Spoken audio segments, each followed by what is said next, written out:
Hello, hello, welcome to the stream. It's your host, CyberDragon, and welcome to Logic Lab. So we're going to do some logic that people have requested on Discord and sent me a DM about, and that is a gliding logic that was used in the Attack on Titan experience. I had a quick look earlier before the stream to see what they were talking about. So I thought it would be a good idea to check it out on stream so we can all see it, and we'll have a look. Hey Bootball, hey Jay, welcome.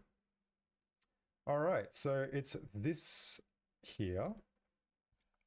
So if you wanted to see Attack on Titan, you can go to the alpha, and you can go to Season 4 experiences, and you'll be able to see all the lovely experiences that were released so far in Alpha Season 4. And you should see the IP experience Attack on Titan Invasion. We'll go ahead and load that up. And we'll check out what the gliding is, and then we'll try to replicate that inside Game Maker. And yeah. I don't know how to do this. I haven't done this before, but I'm sure there's enough clues inside the game to give us an idea what's happening, and then we can play around with it in Game Maker and see if we can come up with something that's similar. And yeah, you'll be able to use this in your own experiences. So we'll let that load.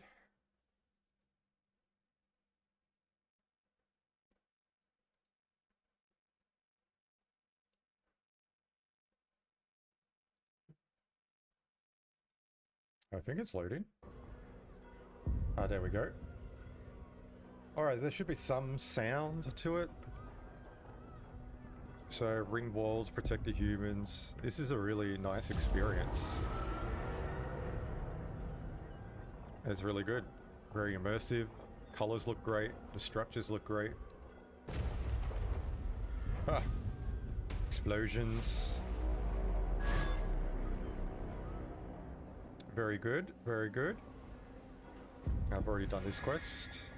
Going through the basic training.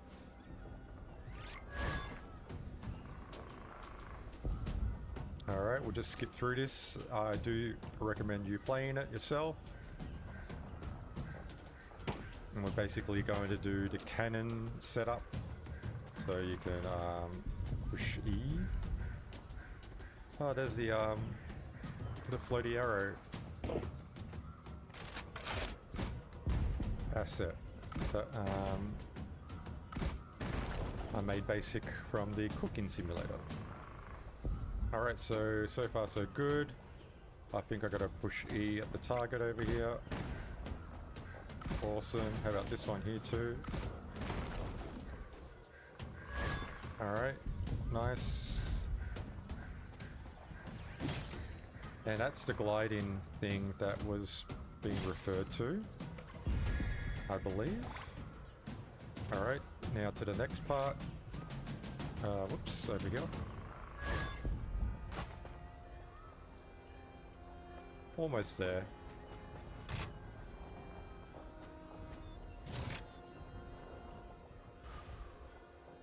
Alrighty, and now we're up to the part where there's the glider. So basically, it says on the left there, hold right mouse button to glide. So if I go ahead and just hold the right mouse button, this is the gliding that I think people are referring to. And if you hold right mouse click, you're kind of like gliding across the sky. There's not enough gas, and I didn't quite make it. So it's going to let us do it again.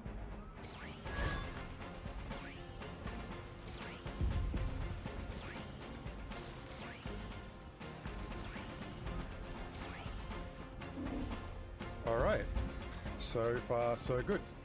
Let me bring up this window here.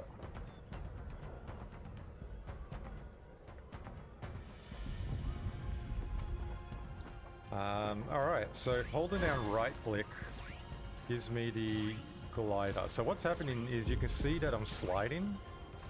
So there's some sliding action. That's how we're going across the sky. The wires coming out just seem to be, I don't know, a visual effect. They're definitely not voxels. They look like a visual effect. I could be wrong. But I definitely think that's a visual effect. Alright, and you can see that there's something around the avatar. That's a visual effect. And when I press E while I'm jumping, you can see that I'm dropping it. And that seems to be a forced pickable. So there is a forced pickable on the avatar. And when I press E, it drops the forced pickable and brings it straight back to me. So what that means is that when I'm sliding in the air, the forced pickable is summoning something underneath the avatar, which is like a floor, I'm guessing, with a sliding effect.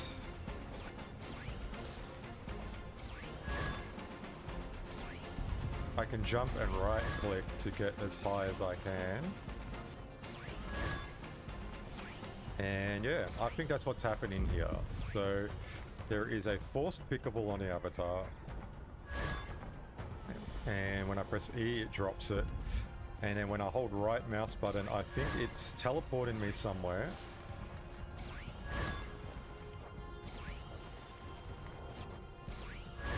Teleporting me onto a sliding. Because you can see if I hold the right click and then jump, I'm kind of jumping off that slide. When I let go of the right click and then click it again, it kind of resets the gas level. So I can unlimited do this. I can ignore that gas level just by jumping, letting go, and pushing it down again. Alright, so it's pretty cool. I'm going to exit this now, and we will see if we can replicate this inside of Game Maker. Pretty cool effect. So let's check it out. It could be active property, or it could be a spawner. But either one, it should work the same, I think. Because it is based on the force pickable. Sorry, I'm super tired. So bear with me if I'm a bit laggy in the brain today. All right. First things first. We're going to click the avatar portal. And we're going to add feature. And the feature we're going to add is a play sound. This is how the force pickable works. So when we click play sound, it's not going to play any sound at the beginning. And it's going to send a message interact. So as soon as the game begins, it's going to play a sound, which is nothing, and send a message interact. And we can send that to specific tags or to all. If it's a multiplayer game, you want specific tags. If it's a single player game, which I think Attack on Titan is, you can do all. It's not an issue because it won't interact with other players' pickables. But if we do specific tag in range, we can just say pick. So when the game begins, it plays nothing, sends a message interact, and it's going to send that message to any tag that has the tag pick. All right, now let's go ahead and use a, I don't know, well, I think I got interaction boxes. That's a cube. I got my own interaction box, so I'll go ahead and put that out. And all we're doing here is we're going to give it the tag pick, and we're going to give it the pickable. Cool. We don't need to do anything here except give it a tag, and we don't need any collisions. We'll take collisions off. And if we press tab, you can see now we have a pickable. When we drop it, you can see that it picks it up straight away. So we can't really get rid of that. And you can adjust the offset of that. So I can say -5 and -1, and we don't want any opacity. So now when I pick it up, you can see it's more over the avatar. We could probably bring it back just a bit more. So -1.5, and we can make this one -0.75. And now when we pick it up, you can see that it's more, kind of more in line with the avatar. Maybe this one's -1.25 to be a bit better. Cool. Happy with that. I'm going to click the player tab and, the avatar portal, and get rid of the blade. We don't want any weapon. No weapon involved. And now what we can do with this one as well, we can add a VFX.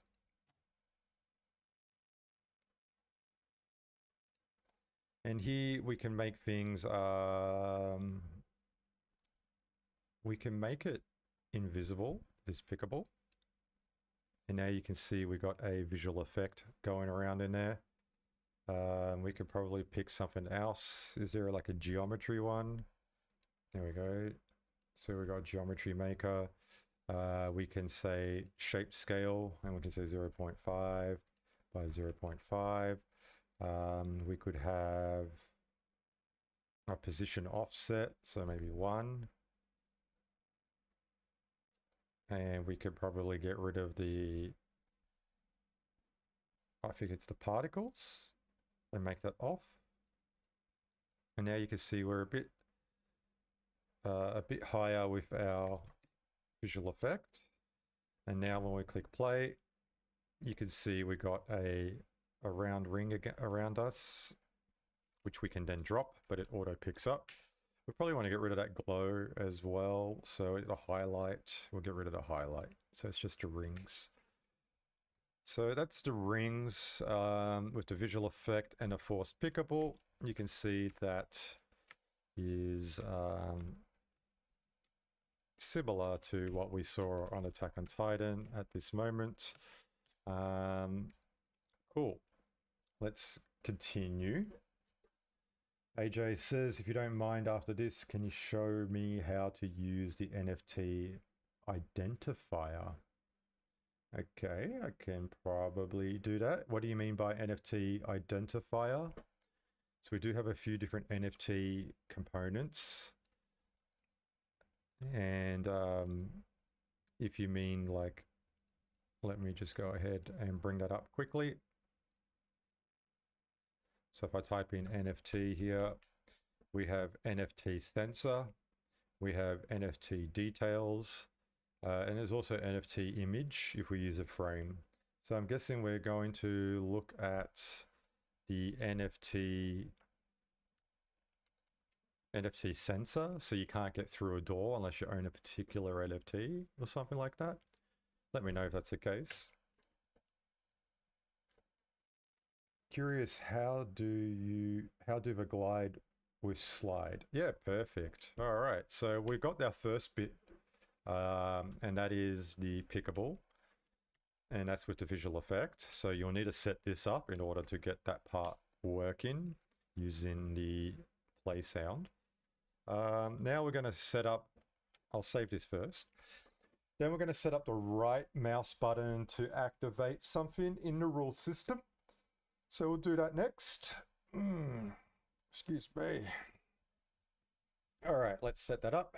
After this save, we'll go to gameplay. We're going to go variables. I don't know if we need a variable. Let's just do trigger, and we're going to do mouse input, and we're going to do right.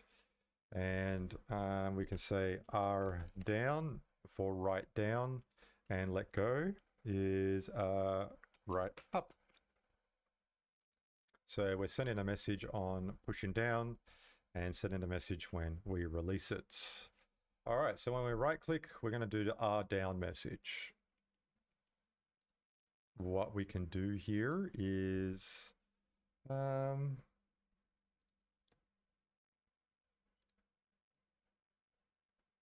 just check in. I got a message, just want to make sure it's not that important. It's not, so that's good. All right, so let's do a numpad, our trusty numpads. Now, I don't know exactly how they did it. Again, I haven't asked anybody about it, and I've only just saw it today because people asked about it.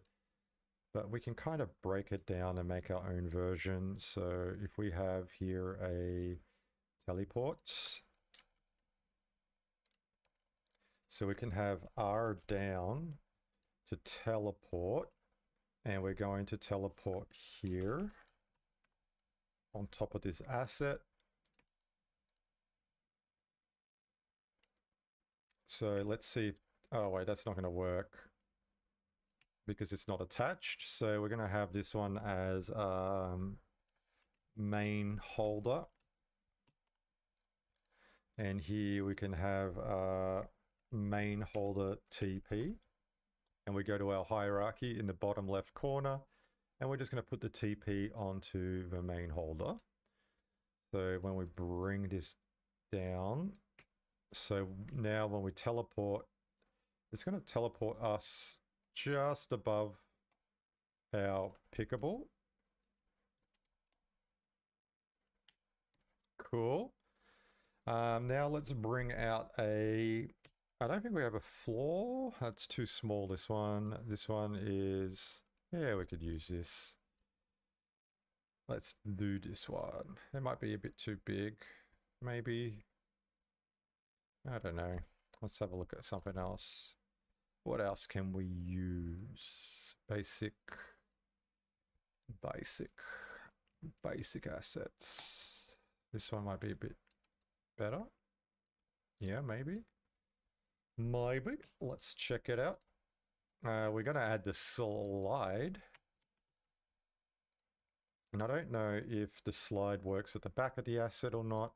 So what we'll do here is we will duplicate, and we'll have one at the front and one like this. Oh, whoops. Let's go to move the avatar portal. So this one here slides, and so does the back of it. See, the front has bricks. I don't know if they affect collisions, so I'm going to use the back of the asset instead.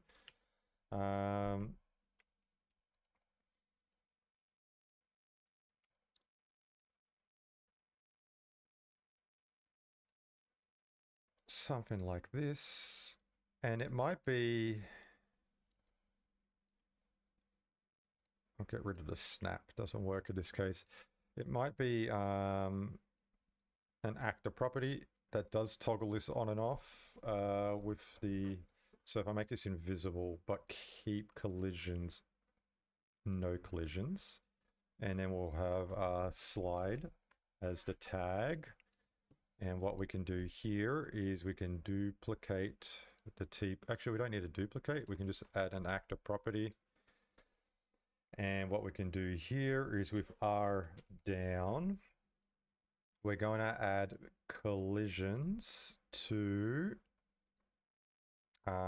everyone in range. No, specific tags in range. We'll just make it so it covers our area. And that tag will be slide, because that's what we put on here, right? Slide, yeah, cool, cool. And then we can duplicate this, and we'll just have a secondary with R up, and we're gonna, the collisions are gonna stay off, and in the first one with R down, the collisions are gonna turn on. Something like that. Let's save and test, and we'll see if this gives us a little bit of a desired result. You probably need a couple of slides in a V shape, and something to block the back. Let's have a look. So if I right click,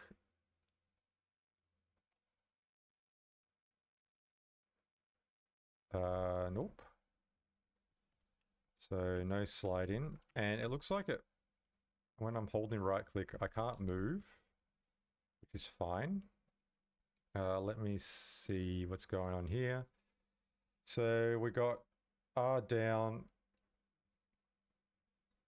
which is putting collisions on the slide. And let me just see. That is the slide. I'm going to make this one visible so I can see what's going on. And R up is when I let go.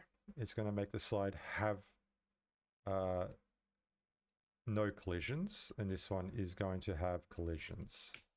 All right. That's what we forgot to put it onto the main holder. So we forgot to parent it. So if we right click now, you can see, you can see we're flying. So we're not quite sliding in this case because I think the floor is a little too high, maybe. But we discovered something. We can get rid of the damage. So gameplay, what was it in player? Controller. And we can get rid of fall damage, oxygen, swimming, all that stuff. So now what we've accidentally made here is when you hold right click, we got something that flies you up in the air. And when you let go, it drops when we go up. So we got something unique. It's not exactly the sliding thing, but we got a new thing happening here. And if you hold right click and let go, you can kind of make a... So it's not quite a magic carpet ride because it only goes up. But yeah, we got something going on here. It's not exactly what we're after though. So what we can do is we can lift this up just a bit and bring this down just a bit and see if this... It's not quite a slide here either. That's okay. We'll work it out. There must be a very specific spot.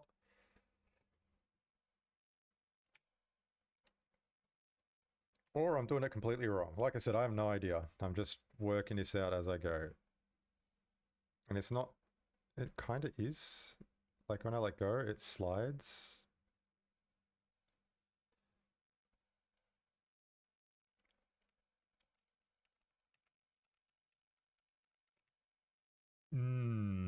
All right, so it's not quite that. Maybe it needs to be tilted. Maybe. And bring that up. I don't know. Would that make a difference? I think it does. I think it does. Let's test this out with making the teleport all the way up here. So we've got some sort of some sort of thing going on. That ain't working either.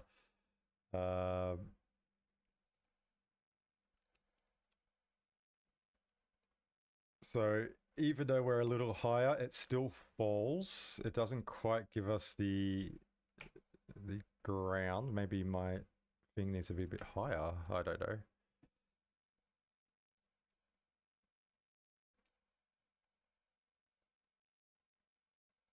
Still haven't figured it out. We got the first part and we have something different where we have like a lift. You hold right click and it just floats you in the air. So that was fun. But this part here is not working as I expected.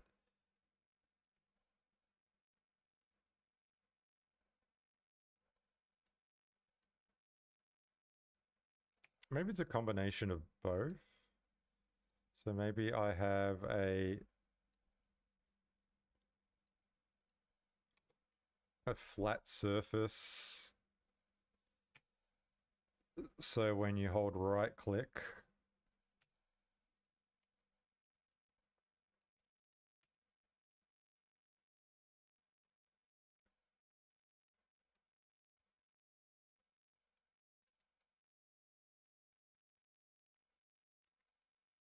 it's working a bit different now since I put the teleport up in the air. Let's bring this back down inside.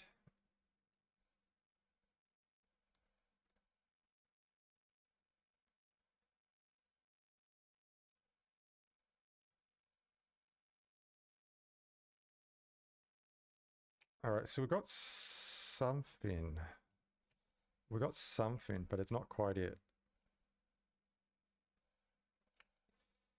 So there's a very precise amount from the feet.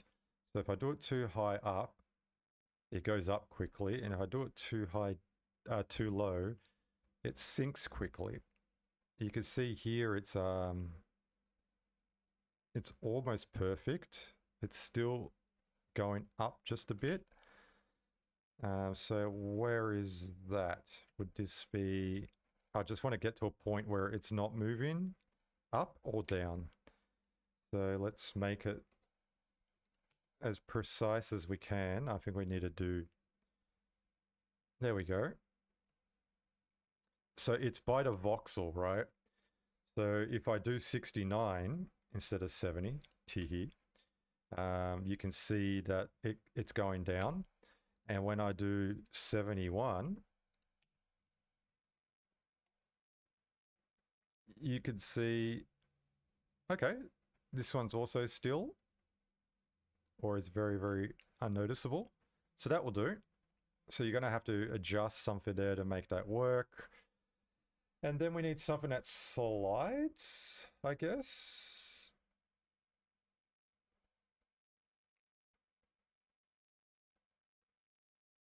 Because it pushes the player forward.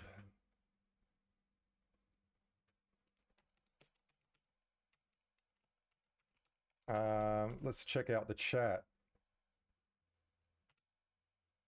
How that plane move with player. Yeah, I just showed that. You just parent it to the holder. So this is the pickable, and now I got the wall, and now it's attached to the pickable. So when you pick up the pickable, it takes the whole thing with it. So that's one. Keep in mind that Attack on Titan logics, it didn't work if you press W or S. Didn't it? Just A or D. Yeah, so you can only go left or right. Okay, that's interesting. So if W and S didn't work, just A and D, that means something is pushing the avatar along. I don't know if it's a basic platform pushing the avatar along. Would that be a thing? Or would it just be a slidey slide?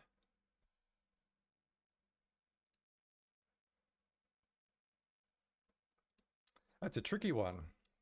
I feel like we're on the right track. It's just a matter of trying to get these little bits working. But you can see we got that VFX. We got a kinda the similar concept here.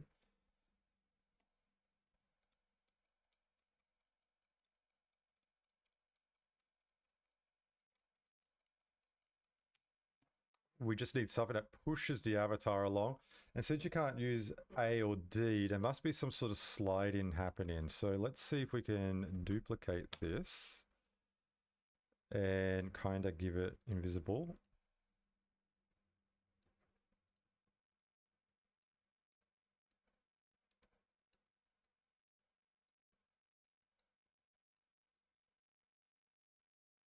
And we'll duplicate again. And we'll make it some sort of like wedge. Give it a wedgie.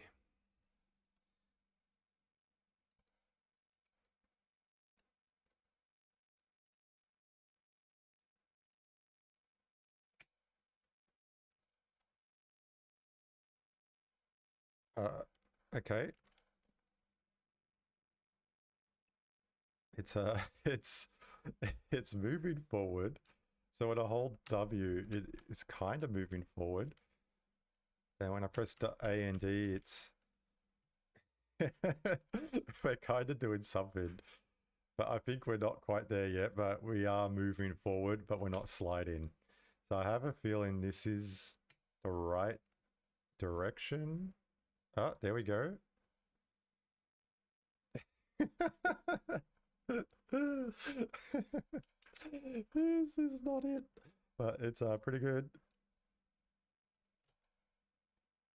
We almost got it. We are. Oh, it's floating. Whee! When I hold spacebar, I can go all the way up. So I think we're getting a magic carpet ride kind of experience happening here, which is great. I'm going to now replace this asset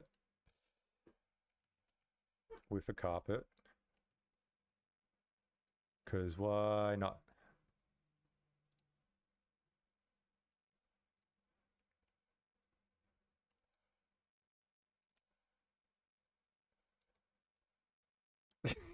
Hey, you spin me right round, baby, right round, like a record, baby, right round, round, round.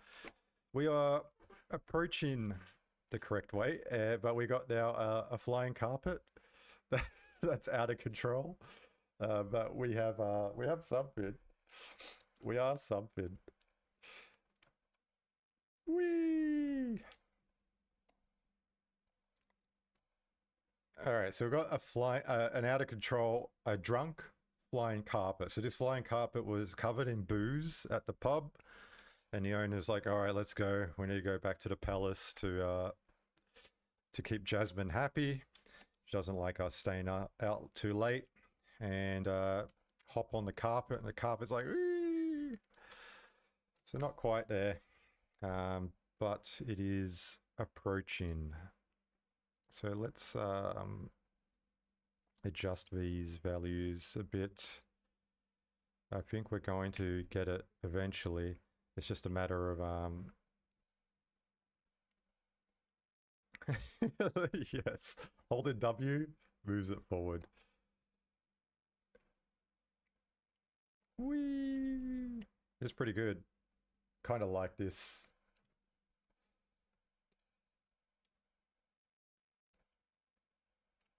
I'm having fun with this, by the way, guys. I can just do this for the next half an hour. Whee! But we're gonna work it out eventually. I think we are almost there. So we probably want to separate these a bit more and see if this gives us a more desired result. Would having a sides help? Is having any exposed thing on a rug helping? I have a feeling we've worked out the logic. It's just a matter of working out the little nitty gritty details to get that nice gliding effect.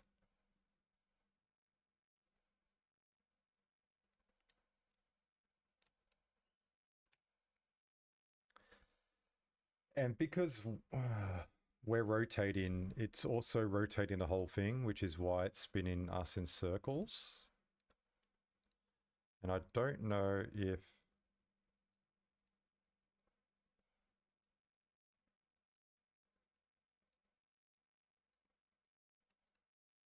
it's doing this, that's going to fix it.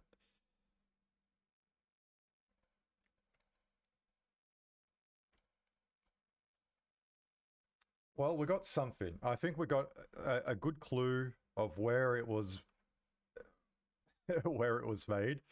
The spinning is great. I don't know why it spins.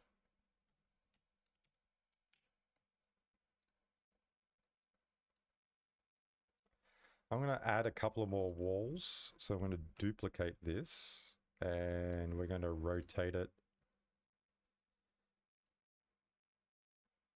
And we're going to try to wedge the character inside like a cone. I don't know if this is going to help.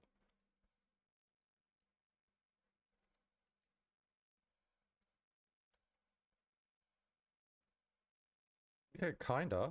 It stopped it from spinning, and now I can direct it left and right.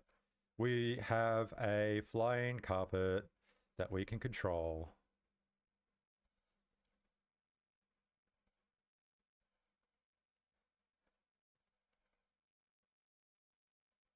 And it's not spinning in circles. I can go forward, I can go left and right. So we now have a flying carpet that we can go up. I wonder if I get rid of the teleport, will that make a difference? So if I just disable that now and just have it right click and without a teleport, yeah, there we go. No teleport needed. And then when we let go, we fall. When we right click, we go up. Fall, right click, fall. So now we can control elevation by holding down right click. We can lower ourselves with letting go and then pushing it again to kind of fly. And then we can go left and right. Oh, we got it. Oh, I felt like we had it there for a second. That's really good, really good, really good. I like. We have slide. I don't know if the collisions turn on. Maybe we can just go a bit higher with the slides. If we go higher again, it spins. So does that mean if we go lower? Ooh. Ooh, ooh, ooh. We're almost there. We're almost there.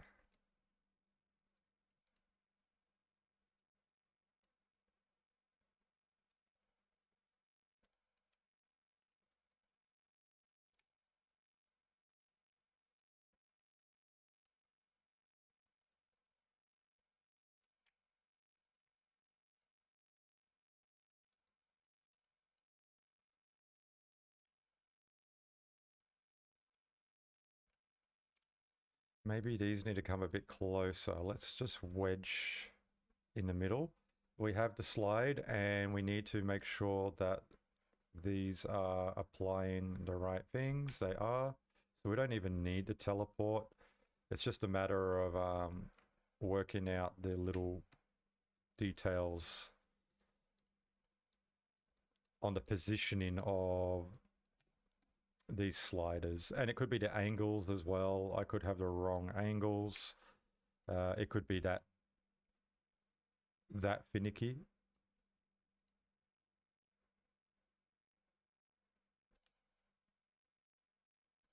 But I think we got, oh, no, we're spinning in circles again. The carpet's drunk. Go home. But this one's pretty fun though. I do enjoy this one. And we could just move these apart a bit because I think that's what's causing the spinning of the circle, and bring this down a bit.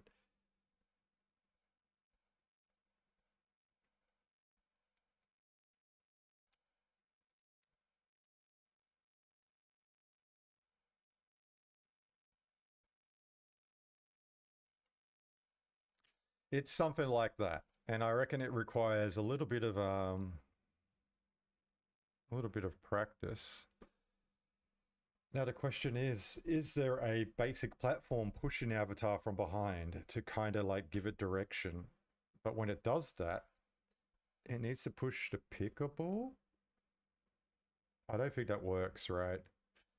Because if the basic platform is attached to the pickable and it's moving and it pushes the avatar, let's try it. I don't know what's going to happen. We could discover something else. It could put us into the fifth dimension, which is where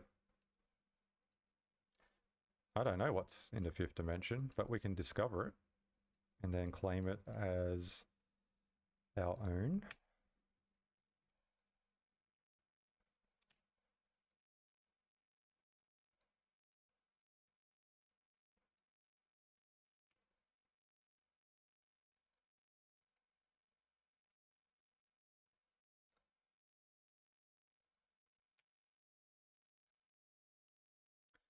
All right, if we get the carpet and we just move it up just a tad. Not quite. All right, let's duplicate this one, Control D, and we will make this one. Where did it go? We'll make this one a basic platform.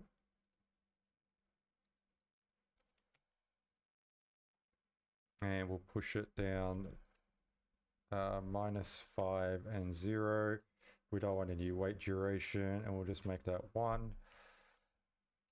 And I don't know if this is going to work. I want to see what's happening. And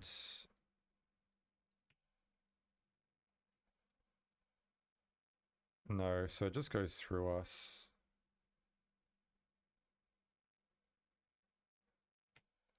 So although it is no collisions, let's make it collisions and see if it does anything different. No. So when you hold in a pickable, the collisions don't work by the looks of it. You can see I don't get pushed. So it's definitely not a basic platform that's doing it. There's definitely a slide. Oh, it kind of jitters, if you see. It's not quite. It does affect it, but very little.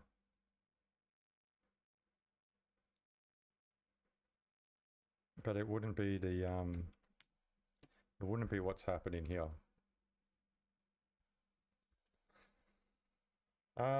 So could it be a spawn? It could be a spawner, but would that make sense too?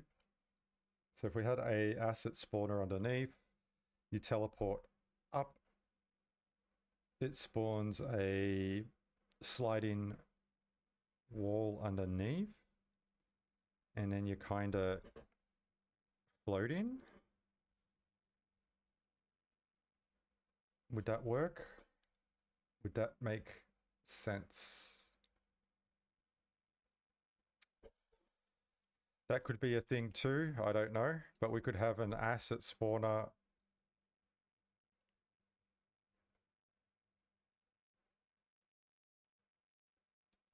An asset spawner that drops the player in and then they go forward and can only go A and D.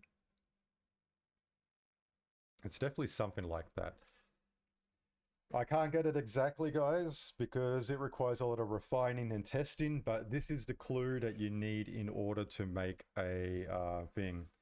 I thought there was an invisible wall with collisions in the sky, but I'm able to jump and do it again, and jump and do it again, and jump and do it again, and each time it puts me higher and higher and higher.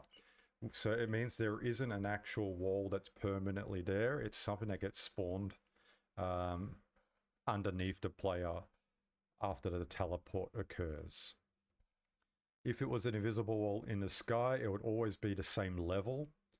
So I know that's not the case because something spawns underneath each time the right click is pushed. And when let go, it disappears. Yes, so when I let go of right click, the collision is removed, but the wall isn't in that same spot. It's spawned when the right click is pushed, or the collisions turn on when it's pushed. One of those two things are occurring. You can always put an asset spawner here. So if I just delete all of this, just make sure the carpet's in the right spot.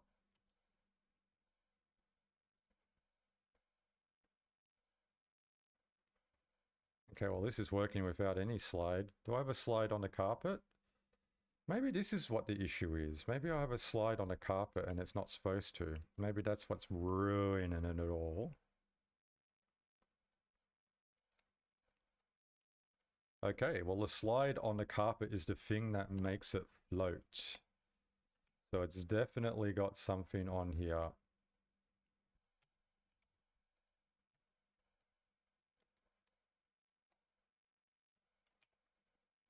Okay, there's no collisions, but if I add the slide tag, it turns it on. Oh, there we go. So if I hold W, it worked. There we go.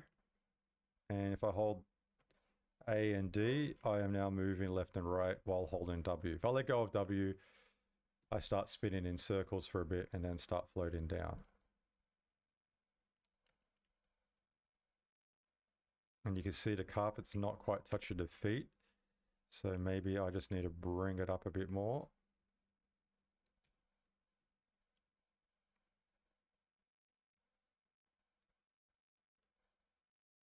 But we got this old technique from back in the day where you got the pickable. Whee! And now we got a pickable with a slide. It kind of puts you in the air. I still think this is cool. It's not exact, but you can see we're on the right path. And I think playing around with it a bit, you'll get the perfect result for what you're looking for. For what I've got here, besides the spinning in the circle, we're pretty good for a flying carpet. But it's not accurate. You can see it's not consistent unless you do a certain thing. So it just requires a bit of adjusting. And it should be fine. All right, let's move on to another idea. But yeah, there you go. We had a bit of fun with that.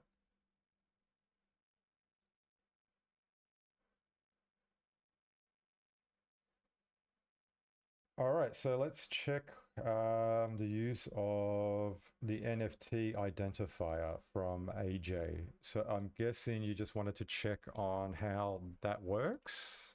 And I'm guessing you're talking about the NFT sensor. Correct me if I am wrong.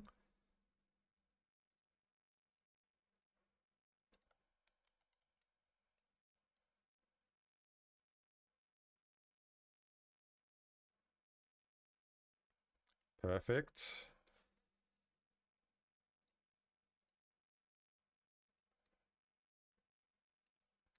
So here we got an interact to press E, and we're going to check for a collection, or we're going to check for a specific asset that you might have minted.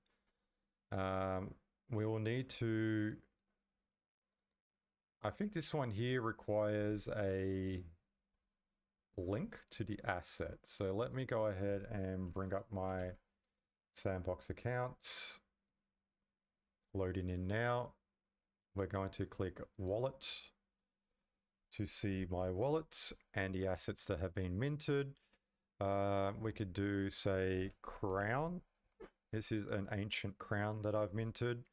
When I click that, it brings up the asset. And what we can do here is take that link, copy, go into Game Maker, and paste it in here. And now you can see the crown is showing, and we can continue. So now when we interact with this NPC, it's going to check if this NFT is in our wallet. It needs to be a minted asset. It can't be something that's not minted. And it needs to be minted on the Sandbox platform. So you can't use any asset you want from OpenSea. So if you mint a NFT on the Sandbox site, copy the URL, paste it in here. And now when we press E on this NPC and we do have the asset, it will send a message, I don't know, got NFT or buy NFT. So if we don't have the NFT, we can show the UI when it's failed, and we can send a message to all. So if we got the NFT, what we can do here, I'm going to get rid of this tag, so we're not going to pick this up when the game begins.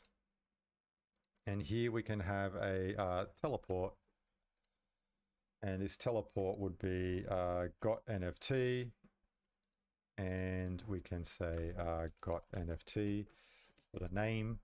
We'll remove collisions, we can get rid of the visibility, and the teleport destination will be the asset itself. And what you could do here is you can have something that's up here or completely somewhere else on the map that players cannot get to. And now when we talk to the NPC, it's going to check our wallet, and we've got the asset, so it's teleporting us to an exclusive area that you can't get to unless you have the NFT in your wallet. Now, if I go ahead back to the website and I go to Marketplace, I go to a props, and we'll pick something random, like we'll just do this Red Cross pass, and I'll copy this link, and I will change the crown to this asset here. Perfect. Now when I go and talk to the NPC, I don't own this asset. So when I press E, it won't teleport me. It will come up with a UI to say, oi, if you want to use this, you need to buy this NFT. And you click get it now, and then it loads the page where you can now buy a copy of the NFT.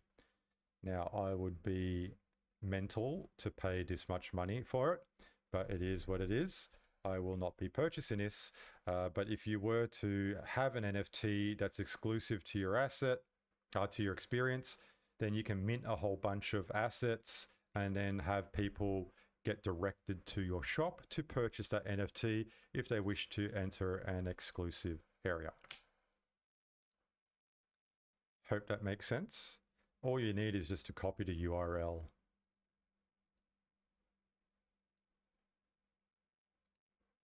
And then you're able to do NFT gating, which is really cool. I'm just going to do this for the whole stream. Yay, magic carpet rides. Gotta love it.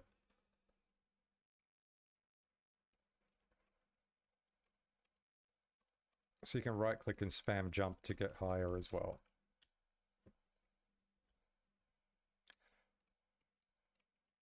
So NFT gating is highly recommended.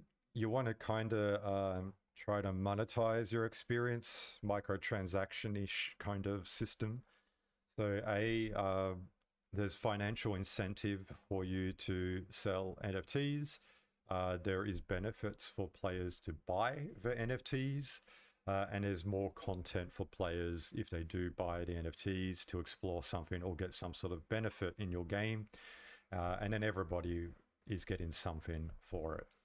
And that way the economy is turning over. You're accumulating sand for selling these NFTs, and players are getting more out of the experience as well.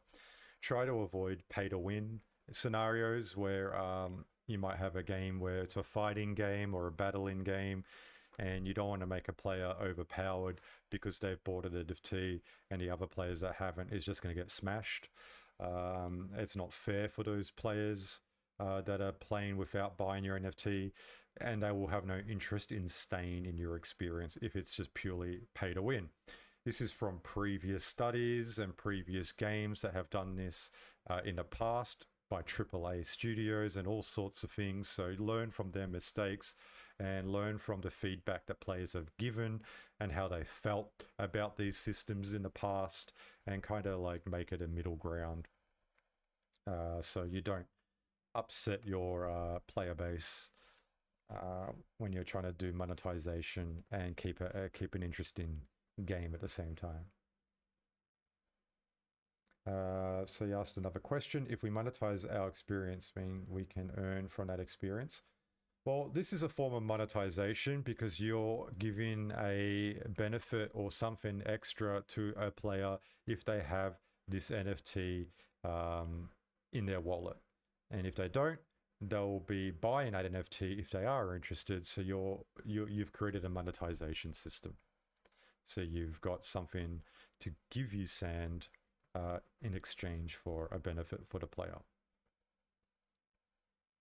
It's not a in-game purchase. It goes to the website.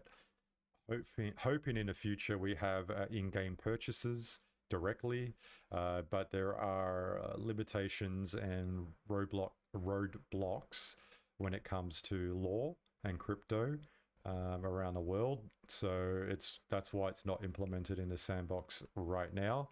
Otherwise, I would imagine it would already be in there to compete with like Roblox, where they have in-game purchases, but they're not NFT based, they're not cryptocurrency based. So it's easy for them to do that and stay within the bounds of the law everywhere. Whereas crypto is it's a wild west, still being sought out law-wise around the world, and yeah, a lot more to it. There is also the Builders Challenge. You can earn sand based on your map stats. Yes, that next Builders Challenge will be early next year, I believe. So do prepare experiences for that. More players that play, and the more time they spend in your experience, the more sand you'll earn. According to the previous Builders Challenge, I don't know if the payment system or anything's going to change in the next one. Don't know how that's going to work, but basing it on the previous two, that's how it worked. So you want to create addictive games where players want to stay and play. Because the longer they're in there, the more higher ranked you will be compared to every other experience that's in the Builders Challenge, and the more payout that you will receive. Bear in mind, do not bot, because you will be banned. We did that in the previous Builders Challenge, so that system's not going to get you much rewards in the long term.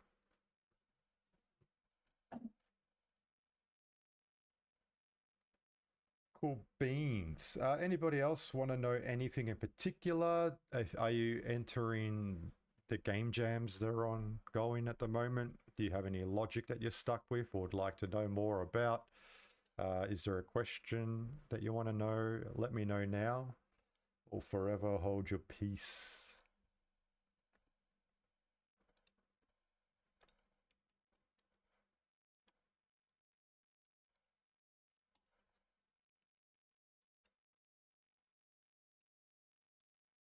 How the mining is work? Mining? There is no mining, but if you can be a bit more specific, I might be misunderstanding what you mean in right there.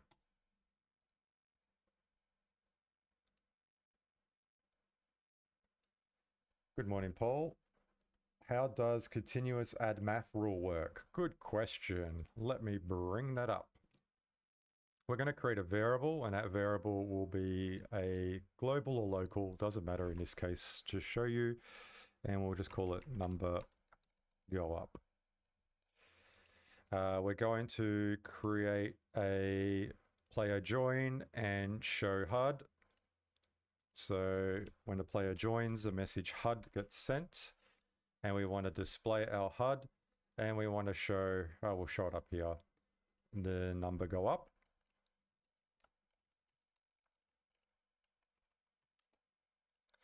So what we've done here is all we're doing is displaying the HUD and the number go up in the top middle.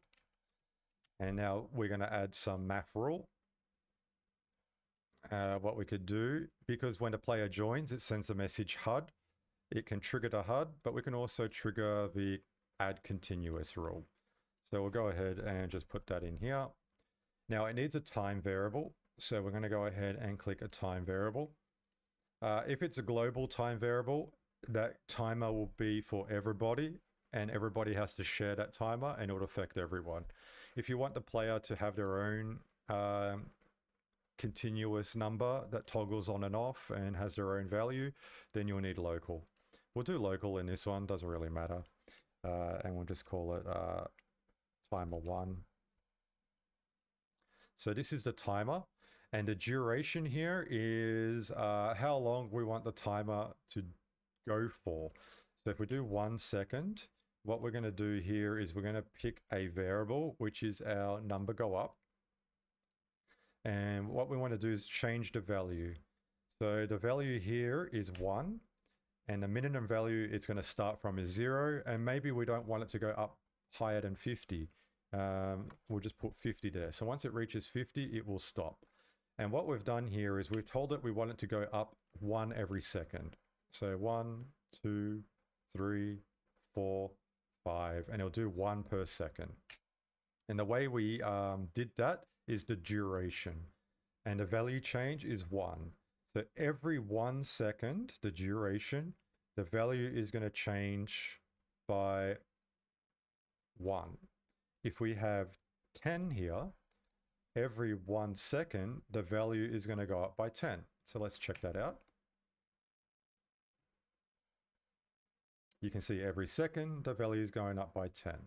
When it hits 50, it's going to stop because that's what we set our maximum number to be. Maybe the duration, we don't want 1 second. Maybe we want to do 0.1 seconds. And we don't want 10, we'll do 1. So it's the same thing. Every 1 second, we're going up by 10. Or we can say every 0.1 second, we go up by 1, which means that every second, it's still going to go up by 10. But we're seeing it in a faster motion. So you can see now, it's showing every digit until we hit 50.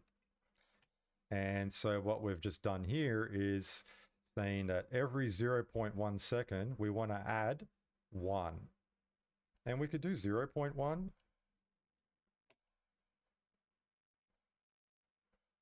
But you can see it's not going to show anything because it is not a, the value here is a float.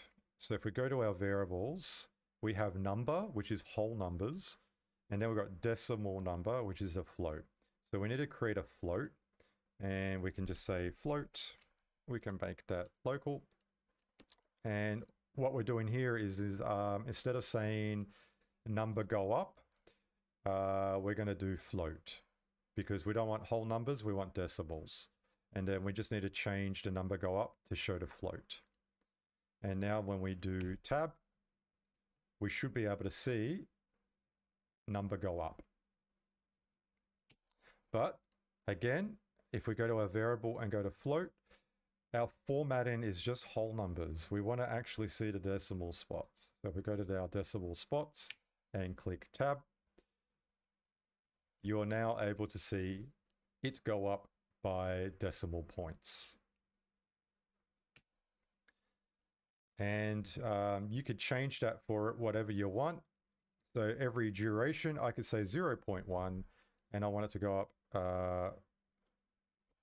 0.1. So now it's going to go up and it's going to change rapidly. Look how quick that's going up. It's still 1 per second, but it's just done in decimal formats. And once it hits 50, it's going to stop. So you can have energy or health or things of that nature or a timer, and you can change the maximum value. You can have the duration be very quick or very long, and it's just going to quickly add numbers like that. So I hope that answers your question, because that's a good question. And now when it hits 100, number go up stops because we have a maximum value. You can also have a message that stops the rule, which is a message from anywhere. So if you want a player to hit something or push a button or react in some sort of way, you can stop the continuous number go up. You can use a message to toggle this on at any time. So if a player reaches a certain point, we can have here volume. And what we can do here is we can get rid of this and we can have a speaker.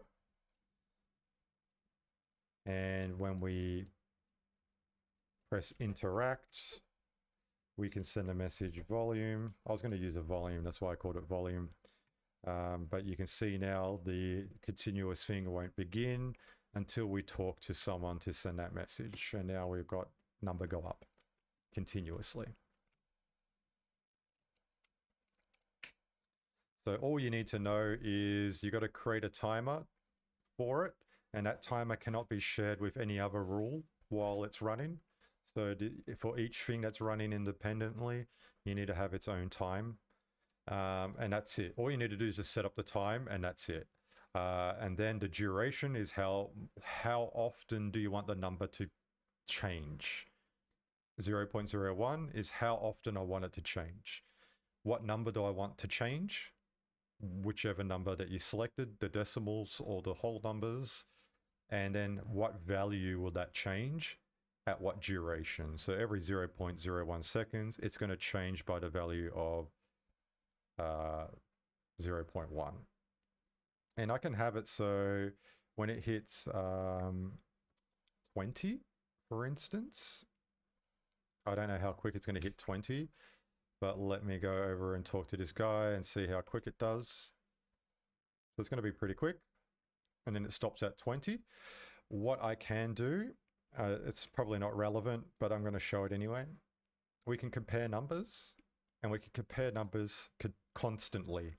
So I don't need a message to check each time. It's just going to constantly check when this is running. And then I can have volume, and we're going to check our float, which is this one here that we're changing. And if it equals to 20, we're going to say volume 2. And we can duplicate this logic here, and we're going to do volume 2, and it's going to use the same timer, but what we're going to do here is 0.1, but negative. And the minimum value is 0, maximum value is 20. And then here, what we can do is do a comparison. Will that work? I don't know if it will work. So let's test it. If it hits 20, it should start the next continuous number and go back down to 0. So it should go to 20, and now it's going to go back to 0. And it won't go below 0 because the minimum value is 0. If we made this minus 20, it should now go up to 20 and then reverse and then go to minus 20. Because we set the minimum value to be minus 20. Cool. So what we could do here is we'll say this is 10, this is 10. We'll make this one minus 10. This will go to 10, and we'll do a comparison here. This one here will be volume 2. And if it equals to minus 10, we're going to send a message volume. So what we've created here is a loop. We've got volume 2 and volume 1, and it's going to switch between them. So it should bounce between 10 and minus 10 continuously. So it's going to go up to 10. It's going to go down to minus 10. It's going to go back up to minus 10 and go down to minus 10. And you can see it's doing all of that. And we can have the minus 10 be the volume here. Because it jumped straight to 0, I think, in that case. It didn't go from minus 10 to 0. Because I think that volume 1 needed to change. Yeah, there we go. Now it's doing what it's supposed to do. And now we have continuous numbers going up and down in 2 different directions with constant comparisons. And now that is a loop. And that one here is using one timer. The reason it's using one timer is because when this is finished, it's no longer running, and now it's being used with this one. If I try to run both of these at the same time, it needs 2 different timers because that timer can't be used at the same time as something else. But because this is finished and then it's starting the next one, it can then use the same timer because one's not being used while the other one is running. Hope that was useful. Going back to chat, some things like collecting score at random, like 5 points or 2 points or nothing, as like when you ever collect some object, you collect score, it adds 10. But how we change that into multi-type point added, like 1 or 2 or nothing. you were struggling with this. Okay, I'm glad that worked out. So there's a scoring system. I think in my previous stream, I showed how to set up random scores using message arguments. They're not random scores, they're more of a predefined score. But let's go ahead and do what you're saying. So when you pick something up, you don't know what the value is going to be until it's picked up. And that value can be random. Is that what you mean? If that's the case, I'm going to show you how to do that now. So we're going to have a number, and we're going to call it random score. We got our random score. And what we're going to do here is we're going to have a math rule, and we're also going to display our random score up on the top. We also need another variable, and this one here is for RNG. So we need an RNG system to do the randomized score. Alrighty, so what we're going to do here is we're going to say score. And we're also going to do random. Where are we? It's in here, isn't it? There we go. Random.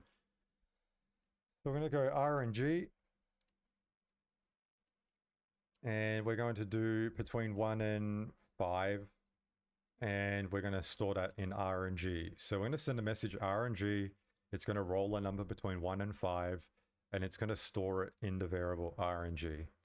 Once we've randomized a number, we're going to do compare RNG. I use this quite a lot, and I've shown this function in a lot of my streams. And this one here, we could RNG, compare RNG. So once it's rolled, we're going to compare. And we're going to compare if the RNG that we rolled is equal 1, we can do score. And score, we probably should have made that a message argument, but I don't think we can do that in this version. In the next version we can, but we'll just say score 1 because this is the only way we can do it in 0.10. So we've got score 2.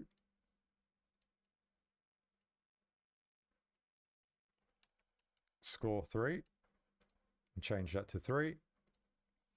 Change this one to 4. And we've got score 4.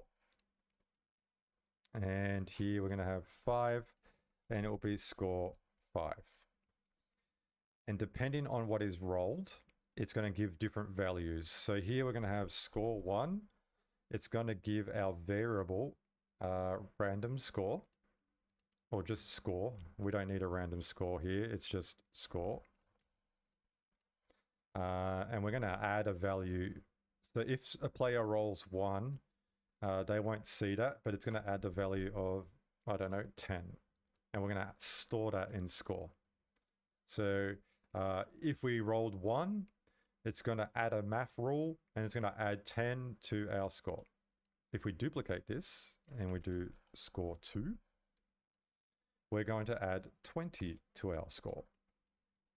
If we do score 3, we're going to add 30 to our score. If we have score 4, we might lose 10 points.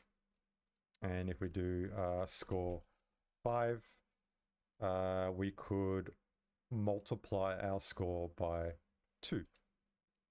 Or maybe 1.5 or whatever the case may be. It all depends on what's been randomized. So all we need to do now is have a collectible that sends the message RNG. So we'll go ahead and get a coin. And that coin is this one here. We're going to do a collectible. And when the player picks it up, it's going to send a message RNG to the rules. And what we can do here is duplicate this, Control D, and we should see our score up on the top. And when we pick a coin, it's given us 10. If we pick up this coin, it's given us 20. If we pick up this coin, it's given us 30. If we pick up this coin, it's minus 10. If we pick up this coin, it's given us 1.5. It has. It's given us 1.5. If I pick up this coin, it's given us 10. There's 20. Oh, that one's minus 10. That one's given us 20. That one's given us 10. That one's given us 1.5 multiplier. And this one's minus 10. So you can see that even though it's all the same message, which is RNG, it can be whatever message. It can be from talking to somebody. So if I press E and I click E on this NPC, it's going to send a message RNG. So actually, let me change that so it is faster between each interaction.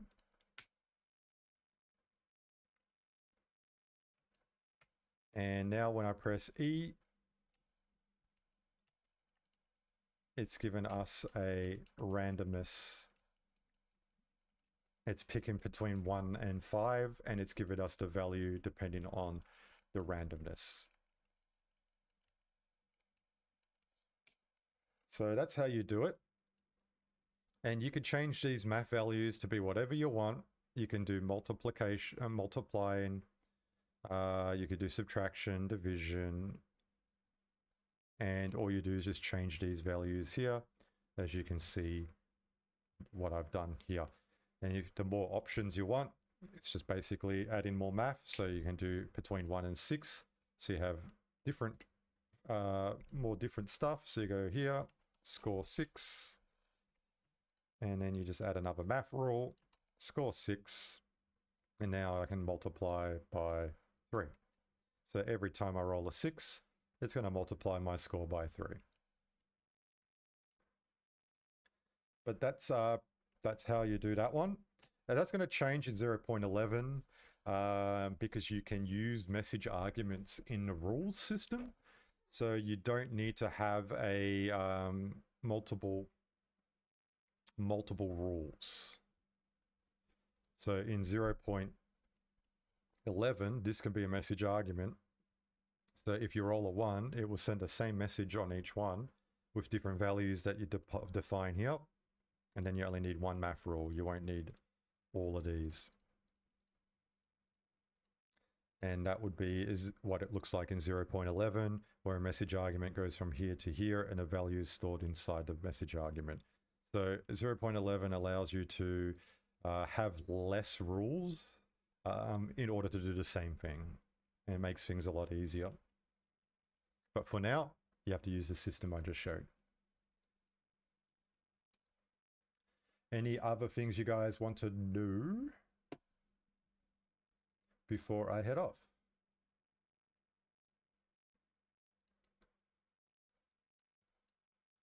Now is your chance. Happy to go through it all. If not, I will be here next week and I will show you more things. So if you're working on a game jam and you're stuck with some logic, or you want to know how to do something, send me a message on Discord. You can join my Discord server as well if you want help from experienced builders, or you want quicker responses from myself. I'm usually there as well. Otherwise, we can do it next week. How can we add logic like it? When you press a key, you spawn plane and it would destroy after 10 seconds. Hey, play game for fun. How's it going? When you press E key, you spawn plane and it will destroy after 10 seconds. Okay. Now I have a good plane to show off. And that one would be in my wallet. Ah, I thought it would be in my wallet. Is it a fighter jet? There we go. Now this is a very cool asset from Zumzi. I bought that from the marketplace and it's very, very cool. Great design. So this one here, you'll have a timed event. And after timed event, It won't need a message. It's just going to do it straight away. We want to send a message to the self. And then after 10 seconds, we want to say die. Okay, and because we're sending a message to the self, so the asset's only sending it to itself, we want to add a plant. And a plant will remove it with the message die. And that's it. That is now a preset.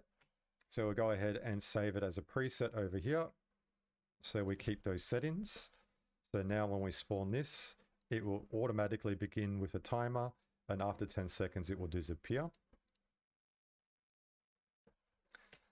So what we need here is a asset spawner, something to bring out that jet. So here's an asset spawner. We're going to bring a preset out. We don't want it only once, and we want to bring out our jet. Now we can say spawn jet or whatever message that you want. And now you just need something that spawns it with E. So if I want to go talk to this guy, we'll bring him over here. When we talk to him with interact, we send a message spawn jet. So let's go over to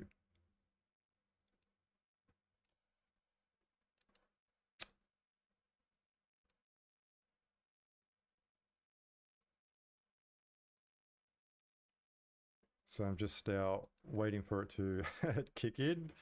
There's some sort of loading issue in testing. That only work when we hold some object. Press a key, you spawn. Can you be a bit more specific there? So what do you mean about we only work, that it only works when you hold some object? So you want to hold an object and press E in order to spawn something. So you only want it to work when holding an object? Is that what you mean?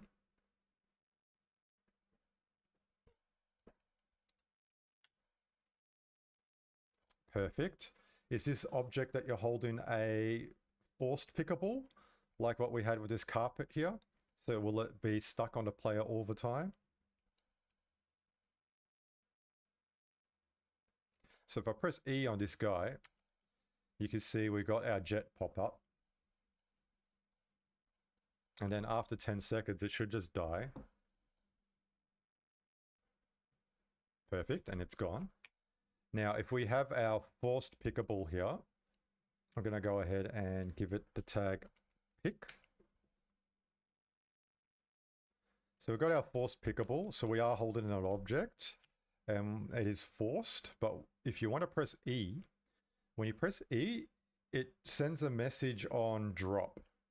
So the pickable has a message on drop. We just spawn jet and we send it to all. So now when we have our pickable and we press E, you can see now it is spawned the jet. And I still got my object in my hand. If it's not a forced pickable and you press E, the player is going to drop the object, but it will still spawn the jet.